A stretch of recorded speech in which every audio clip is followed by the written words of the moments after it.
Hey guys, it's Khadija with ThisIsRnB.com, and I am so excited for you guys to meet our next guest on our Get to Know.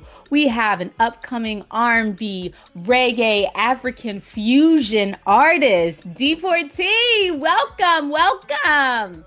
Since Khadija, how you doing? Great, how are you? So I'm I want blessed. to know how is your upbringing has influenced your music? Well, I had a very diverse upbringing because my mother was a United States diplomat. So because of that, I grew Wow. up in 8 different countries. Um, and I think living in all those different countries, it was the universal message of reggae music that really inspired me, you know? Um, so it made me open to music from all over the world. And then also the pro-black message of trying to understand myself as a young black man in all these different societies. The universal pro-black message of reggae music spoke to me specifically. Interesting, interesting, interesting. So, who was some of your musical influences growing up? Okay, people like Sizzla, Capleton, Anthony B, of course, like big legends like Bob Marley and Peter Tosh influenced me. Burning Spear. I remember the first time like I heard um, I heard his song about Marcus Garvey. And like going back to Africa, that was my thing. Like I was into African repatriation, just trying on different ideas and concepts as a young person. Yeah. So I would say those people really grew me, and they were an alternative to what I was getting at home. Hmm. Partially because I was raised in the Mormon religion, which Oh, um, which actually has like a kind of like a white supremacist element to it, unfortunately. it Like does. they taught that black people were cursed. I found out for the first time in Sunday school. I was like, Yeah. what are you doing here? Yes, they're marked. They're marked. They're marked for sure. Yeah, yep. So those guys were like an alternative to what I was getting at home, in that regard, the Rasta message. So that really spoke to me and like was part of why I wanted to do music. Nice, nice. So I guess you already kind of touched on it. So, how are you able to reach? Well, I mean, I know music reaches all countries and continents, but like, how was it that you were able to get this type of soulful, pro-black music in the environment that you were in? So my mother would go stateside in between places where she was stationed. So she was stationed in Russia, and then like in between Russia and another country called Uzbekistan, she was Hmm. stationed in BC. And we lived in Maryland, and there's a Jamaican community there, and there was a local TV station, I forget what it's called, but they had a Caribbean music hour. Oh, Um, yeah, and that's where I discovered reggae basically. wow. I mean, just pinpointing all those places on the map. It's like, and we were in Baltimore and we were, Right. like in DC. Like, I ne- okay. I never got a chance to live in one city for more than 4 years until I moved to Detroit, Michigan. Wow, wow. And so how has that changed for you? Now that you're around more people of color and Oh the yeah, vibe and everything, like how has that changed you as an artist? it's a great thing. I've worked with mostly R&B and hip hop producers, and artists. And I don't know, like Detroit is a down to earth place. Like Detroit is a place where you can move to and make friends in your like late 30s or mid to late 30s. Yeah. So that's been a blessing, like just to have friends. And I feel like doing music for me is largely a social drive, having grown up in so many places. Because just like playing basketball, for example, if you move to a new place and you join a pickup game, they see that you're good. They're asking you, okay, what are you doing next weekend, right? Yes, Because yeah, for sure. to If make not, they're friends. like, bye. The court's Right, full. exactly. It's the same. It's the same with music. If they see that you do music, they see that you're good at it. They're like, okay, what you doing next weekend? So that was music helped me make friends in Detroit, and most Oh, of my friends are through music. Oh, I love that. I love that. And I mean, you touched on music, and we're here to get to know your music. And you have a song called Too Pretty, which I have to say, when I heard it, I was like, it's such a catchy, vibey song here. And I noticed when watching the video that you had all shades of brown in it. And just, I felt like it was really awesome that you could show like the ordinary woman, but in a beautiful light, and then Hmm. also just showing that they were in their natural states, from whether it was their shape, they weren't like supermodel-y, and then Hmm. overly voluptuous, or all these different things. And they wore their hair, some had straight hair and some had braids or locks. Was that intentional for you when for making this video?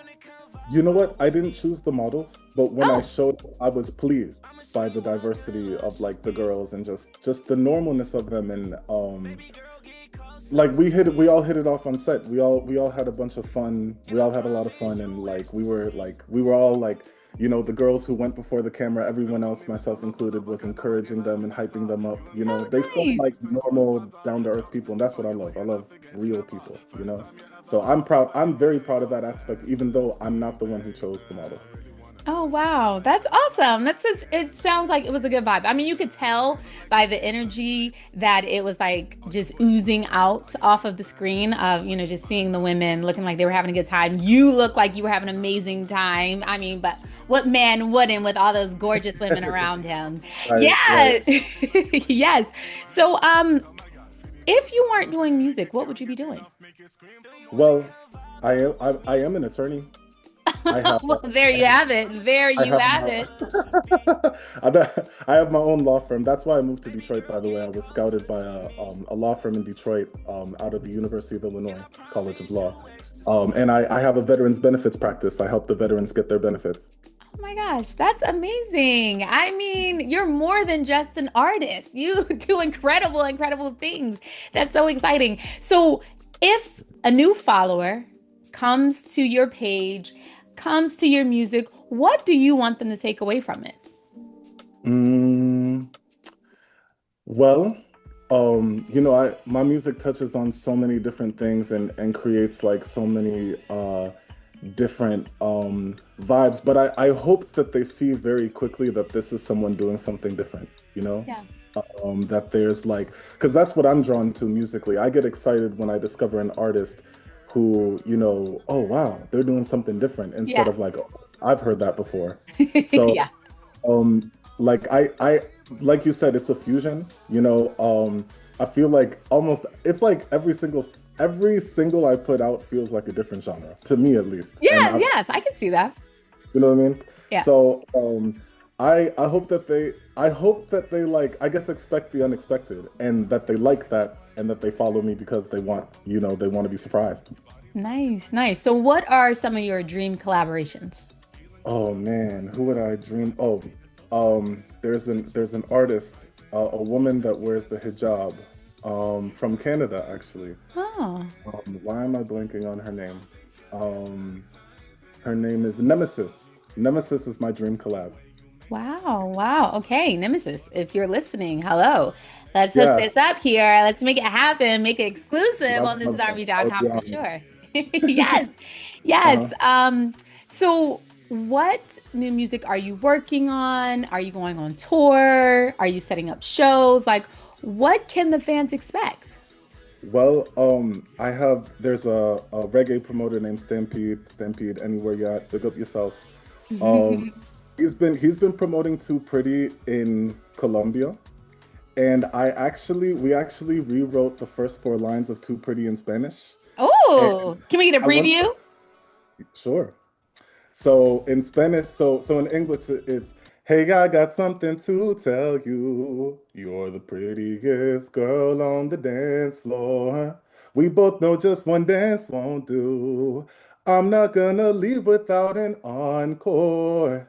And in Spanish, it's, "Tengo algo que decirte. Eres la más bella de la pista de baile. Una canción no es suficiente. No me voy a ir sin tenerte." So, so yeah. So we're gonna.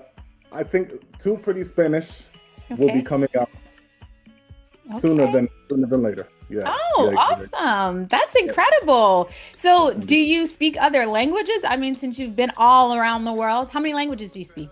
So, obviously, English is my best language. Yeah. Understand Patois pretty well. I make mistakes sometimes, but people Mhm. correct me and I keep improving. Yeah. Um, and then I am frustratingly almost fluent in Spanish, Farsi, and Arabic. Okay. Wow. Wow. I love that you're here for a challenge, and that's amazing. That's amazing. Anything else you want the fans to know about you, Mm, Deportee? just I love if they want to reach out to me, feel free. It's an open line of communication. I'd like to learn about new music too. So if anybody watching is an artist or like producer stuff like that, want to collab with me, work with me. I like good people and good vibes. So follow me. Um, send me something interesting and positive, and let's get to know each other. Yes. And how can the people stay in contact or get in contact with you? Deportee official on all platforms. Yeah, Deportee official on all platforms. Yeah. Awesome. Awesome. Wow. It's been incredible getting to know you, Deportee, and like just hearing your incredible, interesting fusion type of background and your music. And guys, if you haven't already, make sure you follow him and make sure you follow us at thisisrnb.com. And we'll see you next time. Take care. Yeah. Big up yourself. Big up Oh. yourself.